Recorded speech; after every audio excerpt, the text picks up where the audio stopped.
Introduction. Thomas Pynchon's The Crying of Lot. 39 is a literary labyrinth that explores conspiracy, communication, and the nature of reality.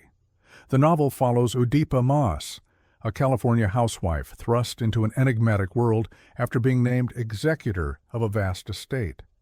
From secret postal systems to cryptic symbols, the narrative immerses readers in a paranoid, uncertain reality. Today we'll explore 20 of the most paranoid facts about this masterpiece, highlighting Pynchon's intricate plotting, obscure references, and the eerie sense of unseen forces shaping our lives. Let's go. Fact 20. Secret postal networks. The novel revolves around the Trastero, an underground postal system allegedly operating in the shadows of mainstream communication. This system, with its muted post horn symbol, hints at a centuries-old conspiracy to control information. Pynchon presents the network as pervasive yet invisible, emphasizing how unseen structures shape society. Oedipa's discovery of the Trastero sparks paranoia. She questions the authenticity of official channels and wonders if hidden forces manipulate reality. By blending historical plausibility with absurdity, Pynchon critiques the fragility of perception, leaving readers uncertain about what is real, imagined, or intentionally obscured. Fact 19. Symbolic horns. The muted post horn is a recurring motif representing secret knowledge and covert operations. Its omnipresence suggests a system operating quietly beneath surface reality, amplifying the novel's paranoia. Pynchon uses the horn to create ambiguity. Readers, like Oedipa, are never sure if they encounter genuine conspiracies or interpretive illusions. This uncertainty underscores the novel's central theme, the tension between perception and reality in a world riddled with hidden forces. Fact 18. Obscure references. Pynchon packs the narrative with obscure cultural, scientific, and literary references. These allusions, from Wagner operas to semiotics, suggest hidden layers of meaning, making the world feel secretive and complex. The density of references heightens paranoia. Readers are left questioning their understanding of events, mirroring Oedipa's uncertainty. Pynchon implies that reality itself may be structured like a coded message, readable only by the initiated, deepening the novel's conspiratorial atmosphere. Fact 17. Ambiguous reality. Throughout the novel, events are open to multiple interpretations. Oedipa can never confirm whether the Trastero exists or is a hallucination, making every encounter a test of perception. This ambiguity fosters a pervasive sense of paranoia. Pynchon explores the fragility of human knowledge, suggesting that the world is inherently mysterious and resistant to certainty. Readers are forced to navigate this unstable landscape alongside Oedipa, experiencing the anxiety of an unreliable reality. Fact 16. Conspiratorial characters. Many characters appear to be agents of hidden forces, whether knowingly or not. From lawyers to musicians, each interaction carries potential hidden meanings, intensifying Oedipa's sense of surveillance and manipulation. Pynchon creates a social environment where no one is fully trustworthy. Readers become wary of character motives, reflecting the novel's paranoid undertones. The idea that ordinary people may participate unknowingly in secret systems magnifies the unsettling atmosphere. Fact 15. Historical layering. The novel references historical events and organizations, blending fact with fiction.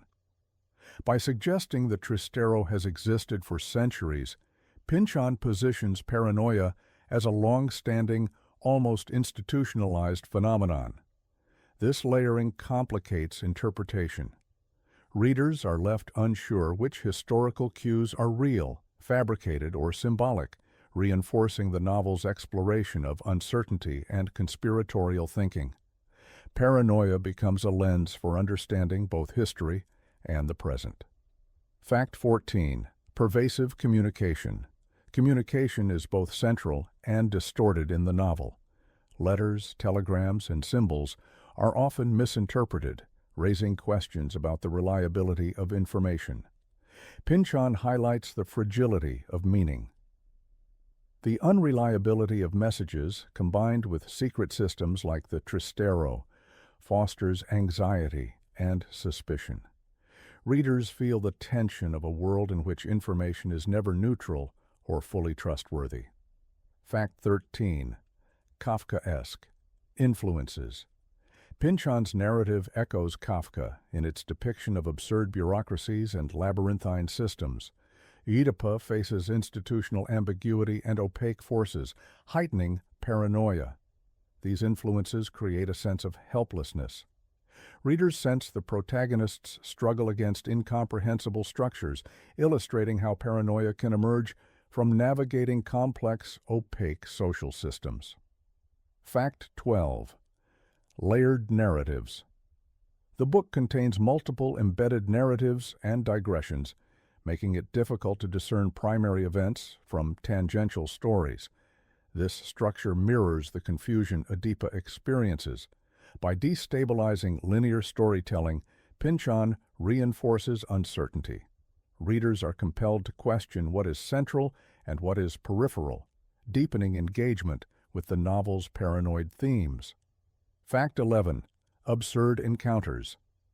Oedipa encounters bizarre characters and situations, such as eccentric scholars or cryptic communications.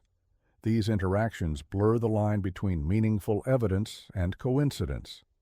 Pynchon amplifies paranoia by placing the mundane and the extraordinary in close proximity. The reader, like Oedipa, struggles to interpret significance, illustrating how perception shapes belief in hidden networks.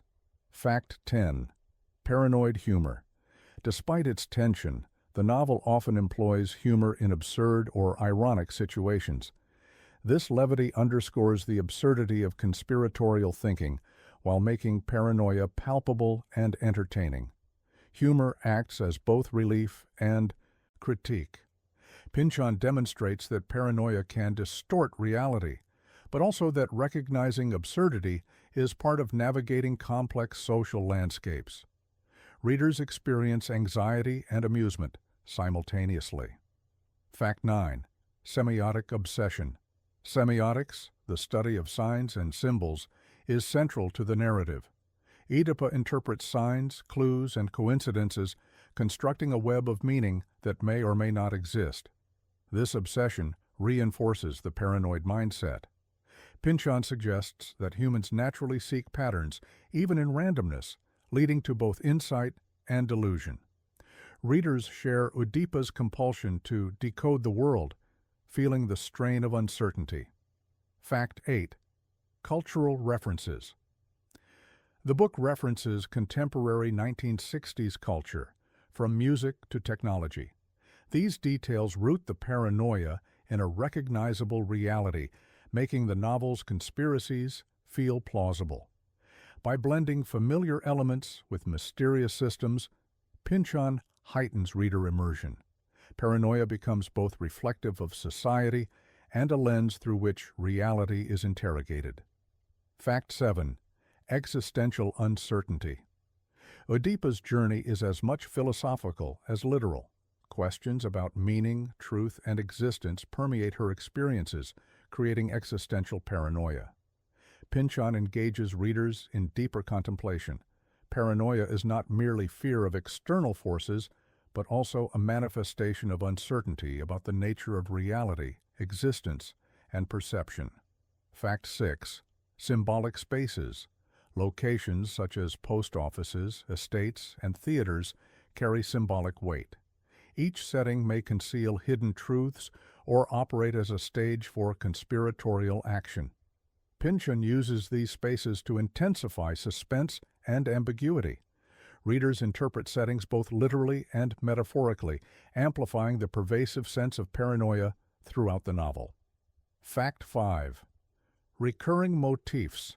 Recurring motifs like the post horn, postal paraphernalia, and cryptic letters emphasize repetition and hidden structure. These symbols suggest coherence beneath apparent chaos. Pynchon's use of motifs fosters obsession and suspicion. Readers, like Oedipa, are drawn to patterns reflecting the human tendency toward paranoia when faced with incomplete information. Fact 4. Blurred evidence. Evidence in the novel is consistently ambiguous. Clues can be interpreted multiple ways, raising doubts about validity and significance. This uncertainty keeps readers in a state of tension. Paranoia arises not only from external forces, but also from interpretive challenges, demonstrating Pynchon's mastery in creating cognitive unease. Fact 3. Character ambiguity. Characters often have hidden agendas or unclear motives. This ambiguity reinforces Oedipa's suspicion and uncertainty at every turn. By presenting morally and psychologically complex characters, Pynchon illustrates how social interactions can fuel paranoia. Trust is tenuous, and deception may be real or imagined, leaving readers unsettled. Fact 2. Narrative. Puzzles. The plot itself functions like a puzzle with missing pieces. Oedipa and readers alike must assemble meaning from incomplete information, fostering obsessive inquiry. Pynchon's design reinforces the theme of paranoia. The narrative structure simulates the disorientation of living in a world where cause and effect are obscured, heightening psychological tension. Fact 1. Unresolvable ending. The novel ends without clear resolution, leaving the Tristero's existence uncertain. This open-endedness forces readers to live with ambiguity. Pynchon's conclusion embodies the novel's paranoid spirit. By denying closure, he emphasizes that certainty is elusive and the search for hidden systems is ongoing, mirroring real-world anxieties about unseen forces shaping life. Closing remarks. The Crying of Lot 49 is a masterclass in paranoia, ambiguity, and the search for hidden structures. Through 20 intricate facts, we've explored the novel's conspiracies, symbols, and unsettling uncertainty. Pynchon forces readers to navigate a world where perception, reality, and interpretation collide, leaving no easy answers. Whether you find it perplexing, compelling, or deeply paranoid, the novel's brilliance lies in its refusal to simplify or resolve the mysteries it presents. By delving into these 20 paranoid facts, you've glimpsed the depth of Oedipa Maas's enigmatic journey. If you enjoyed this exploration, don't forget to like, subscribe, and hit the notification bell for more deep dives into literature's most perplexing and thought-provoking works.